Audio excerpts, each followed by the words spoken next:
도의회 상임위에서 부결 처리됐던 내포 종합병원 건립안이 본회의를 통과했습니다. 병원 건립엔 청신호가 켜졌지만 의회의 견제 시스템이 무너진 것 아니냐는 평가가 나오고 있습니다. 충남 성관이가 제9회 전국동시 지방선거에서 선거구민에게 음식물을 제공한 혐의로 입 후보 예정자 등 4명을 검찰에 고발했습니다. 천안시 동남구 일부 가구의 가스 공급이 끊겼습니다. 소방당국은 LPG 저장탱크 배관에 문제가 생겨 가스가 누출한 것으로 추정하고 있습니다. 홍성군에서 열린 충남 노인건강대축제 참가자 200여 명이 식중독 증세를 보여 치료를 받고 있습니다. 홍성군의 식중독 예방을 위한 위생점검에 나설 계획입니다.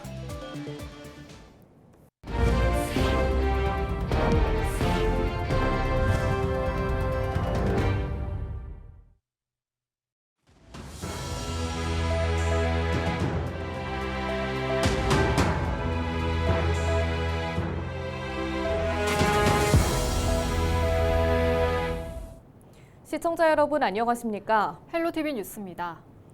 충남도가 추진 중인 내포 종합병원 건립 사업을 놓고 도의회에서는 논란이 일고 있습니다.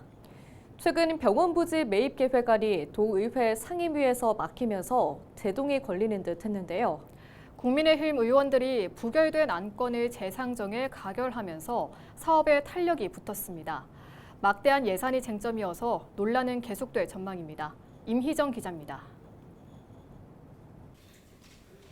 투표 결과는 재선의원 45명 중 찬성 32명, 반대 11명, 기권 2명으로 의사일정 제71항은 가결됐음을 선포합니다. 내포 종합병원 건립을 위한 부지 매입 계획안이 도의회 본회의를 통과했습니다. 지난 14일 상임위가 국비 확보 등 병원 건립을 위한 계획이 불투명하다며 건립안을 부결 처리한 지 일주일 만에 결과가 뒤바뀌었습니다. 상임위 부결 이후 다수당인 국민의힘 의원들이 안건을 다시 본회의에 올렸고 수적 우위를 앞세워 그대로 통과시킨 겁니다. 국민의힘 의원들은 이미 여러 차례 병원 건립이 무산된 만큼 열악한 의료 환경을 개선하기 위해선 병원 건립이 시급하다는 입장입니다. 2006년부터 정규 여건 활성화를 위한 필수 시설인 종합의료시설 유치에 총력을 기울였음에도 2020년 한국 중입자 암치료센터 2024년 명지의료재단과의 계약이 최종 해지됨에 따라 정규 여건 개선을 위해서는 의료시설 건립이 시급하다고 판단되어 이에 대해 더불어민주당 의원들은 소관 상임위가 부결한 안건을 밀어붙이는 건 상임위 권한을 무시하는 것이라며 반발하고 있습니다. 의회에서 무엇을 심의하라고 하는 것이고 이제 와서 상임위 의사결정을 무시하고 본회의에 국민의힘 소속 다수의 의원들을 동원하여 상정하고자 합니까? 그러면서 종합병원 건립 자체는 찬성하지만 막대한 사업비가 들어가는 만큼 신중하게 접근할 필요가 있다고 강조했습니다. 최소한 3천억 원 이상의 큰 예산이 투입될 초대형 사업입니다. 전액 도비만 갖고 진행할 경우 혹여나 병원 유치나 경영상 결과가 만족스럽지 못할 경우 과도한 재정 부담은 누구에게 돌아가겠습니까? 내포 종합병원 건립안이 본회의 문턱을 넘으면서 병원 건립에 대한 기대감은 커졌습니다. 하지만 상임위 패싱 논란 등 의회 견제 시스템이 무너졌다는 평가가 나오고 있습니다. 헬로티비 뉴스 임희정입니다. 충남 성관이가 제9회 전국동시 지방선거와 관련해 선거구민에게 음식물을 제공한 혐의로 입 후보 예정자 A씨 등 4명을 검찰에 고발했습니다. 이들은 지난달 26일 A씨가 입 후보 예정인 선거군의 한 식당에서 선거구민 7명에게 지지를 부탁하며 35만 원 상당의 음식물을 제공한 혐의를 받고 있습니다. 선관위는 지방선거가 다가올수록 위법 행위가 발생할 것으로 예상된다며 선거법 위반 행위 발견 시 신고와 제보를 해달라고 당부했습니다. 천안시 동남구 일부 가구에 가스 공급이 끊겼습니다. 지난 22일 저녁 9시 40분쯤 천안시 동남구 광덕면 신흥리의 한 LPG 저장 탱크에서 가스가 누출돼 이 일대 40가구의 가스 공급이 끊기는 일이 발생했습니다. 다행히 폭발이나 화재, 인명피해로 이어지지는 않았습니다. 신고를 받고 출동한 소방당국은 안전조처를 했으며 LPG 저장 탱크 배관에 문제가 생겨 가스가 누출한 것으로 추정하고 있습니다. 홍성군이 축제와 야외 활동이 많아지는 시기를 맞아 식중독 예방을 위한 위생점검에 나섭니다. 점검 대상은 홍성 지역 내 축제장과 야외 행사장, 식품 취급업소 등입니다. 홍성군 보건소는 식재료 보관 상태와 개인 위생, 조리기구 관리 상태 등을 점검할 계획입니다. 또 지역사회 감염병 예방 등을 위한 홍보 활동에 나설 방침입니다. 한편 지난 16일 홍성에서 열린 충남 노인건강대축제 참가자 200여 명이 식중독 증세를 보여 치료를 받고 있습니다.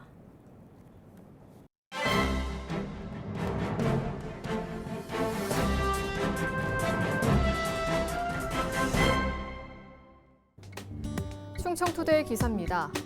최근 서울 관악구 봉천동의 한 아파트에서 방화로 인한 화재로 인명피해가 발생한 가운데 지역 내에서도 방화 범죄가 꾸준히 발생하고 있는 것으로 나타났습니다. 특히 방화 범죄로 인한 인명피해가 지속해서 증가하고 있어 주의가 필요한 시점입니다. 20일 국가화재정보 시스템에 따르면 최근 5년간 충청권 4개 시도의 방화 및 방화 의심으로 인한 화재 건수는 총 447건에 달했습니다. 지역별로는 충남이 108건으로 가장 많았으며 뒤이어 대전이 65건, 충남 42건, 세종 12건 순으로 집계됐습니다. 같은 기간 방화로 인한 사망자는 40명, 부상자는 91명에 달해 총 131명의 인명피해가 발생했으며 재산 피해도 약 51억 2,300만 원에 이르렀습니다. 여기에 2020년 17명이었던 방화 관련 사상자는 지난해 51명으로 3배가량 증가하며 해마다 피해 규모가 커지고 있는 실정입니다. 방화 범죄는 일반 범죄보다 피해 규모가 클 뿐 아니라 모방성과 연쇄성이 강한 특성을 가지고 있어 예방이 더욱 어려운 범죄로 꼽힙니다. 지금까지 신문 브리핑이었습니다.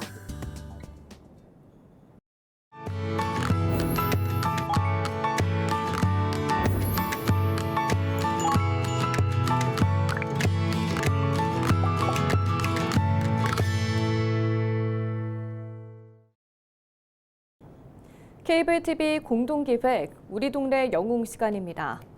전북 전주에는 오래전부터 천사의 마을로 불리는 곳이 있습니다. 바로 노송동인데요. 매년 크리스마스를 즈음해 거액의 성금을 놓고 홀연히 사라지는 얼굴 없는 천사 때문입니다. 벌써 25년째 그의 한결같은 선행은 평범했던 마을 분위기도 바꿔놨습니다. SK브로드밴드 엄상현 기자입니다.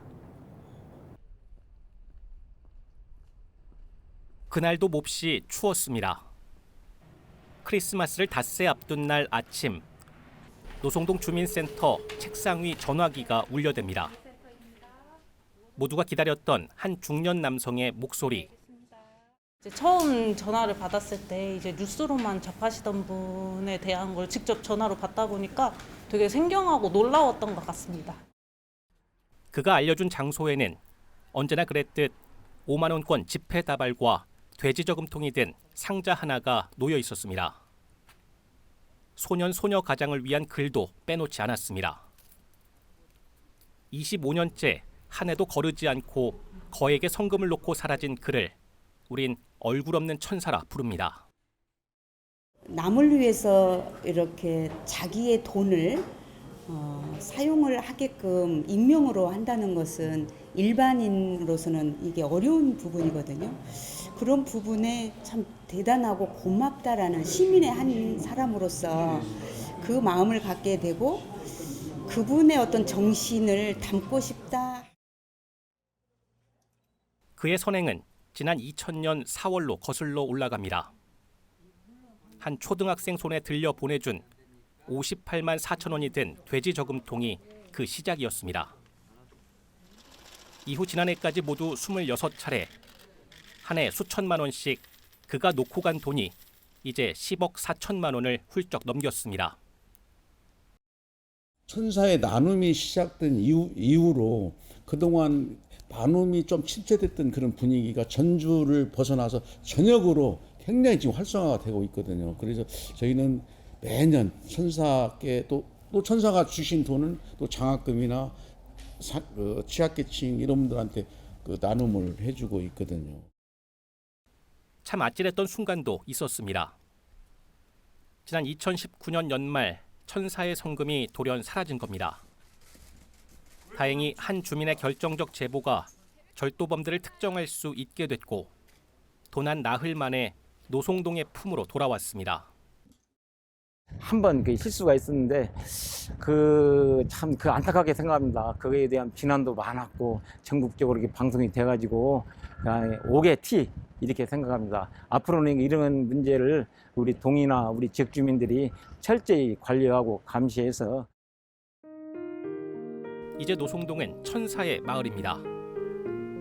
마을 곳곳 담벼락엔 천사를 기리는 벽화가 마을을 밝히고 천사를 기리는 시가 내걸렸으며 천사의 거리 또한 만들어졌습니다. 매년 주민들은 천사 축제를 열어 자발적으로 어려운 이웃을 도우며 천사의 뜻에 함께합니다. 올해는 더 도나 시에서 5천만 원 지원을 해주셨더라고요. 그래서 올해는 더 풍성하고 알차게 행사가 진행이 될 것 같고요. 거기와 더불어서 이제 기부와 이제 나눔 그런 실천이 함께 진행이 될 것 같아요. 무려 25년 동안 이어진 전주 노송동의 얼굴 없는 천사의 선행은 이곳 주민들의 자랑이자 자부심이 되었고 이제는 전주를 넘어 전국에 제2의 제3의 얼굴 없는 천사를 만들어내며 선한 영향력을 뻗쳐나가고 있습니다. BTV 뉴스 엄상현입니다. 서산에서 야간 폭주 행위로 소음을 유발한 폭주족이 검거됐습니다. 지난 21일 오토바이 소음 신고 6건을 접수받은 경찰이 현장 잠복을 통해 무면허 운전자 2명을 검거했습니다. 이와 함께 도난 번호판이 부착된 오토바이도 압수했습니다. 운전자는 처음에 운행 사실을 부인했지만 CCTV 영상 분석 등을 통해 범행 사실이 확인됐습니다. 경찰은 도로교통법과 자동차관리법 위반으로 조사하고 있습니다. 충남도가 23일 홍석에서 해외 바이어 초청 신품종 딸기 수출 상담과 선적식을 개최했습니다. 이날 행사는 홍성 청년 농업인이 개발한 골드베리의 우수성을 알리고 충남 딸기의 프리미엄 상품화를 위해 마련됐습니다. 충남도는 골드베리를 수출 전략 품종으로 선택했으며 지난 2023년부터 수출 농가 조직화와 저온 유통체계 구축 등을 지원하고 있습니다. 한편 충남도는 지난해 0.5톤에 이어 올해 23톤 규모의 딸기를 싱가포르와 미국, 말레이시아 등에 수출했습니다. 예산군이 찾아가는 전입상담소를 운영합니다. 예산군은 지역 내 농공단지와 산업단지에 입주한 기업체 등을 방문해 전입을 유도할 방침입니다. 상담소에서는 전입신고 절차 안내와 정착지원금 등 군의 다양한 지원 사업을 소개할 계획입니다. 이와 함께 예산군은 상담소 운영을 통해 현장 의견을 듣고 신규 인구정책 등을 발굴할 예정입니다. 23일 태안국제원예치유 박람회 준비상황보고회가 태안 코리아 플라워 파크에서 열렸습니다. 김태흠 충남지사와 가세로 태안군수 등이 참석한 가운데 이번 보고회에서는 축제 추진 상황을 공유하고 행사 운영을 위한 협업 방안 등을 점검했습니다. 한편 태안국제원예치유 박람회는 내년 4월부터 한 달간 꽃지 해안공원과 안면도 수목원 일원에서 열립니다. 5월부터 예당호 음악분수와 레이저 영상쇼 운영 시간이 변경됩니다. 음악분수는 매주 화요일부터 금요일까지 오후 2시부터 4차례 운영되며 주말과 공휴일에는 오후 2시부터 5차례 운영됩니다.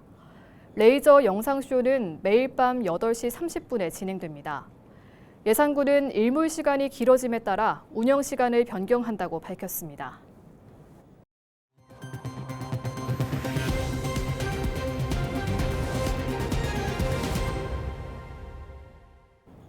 이상으로 뉴스를 마칩니다. 시청해주신 여러분 고맙습니다.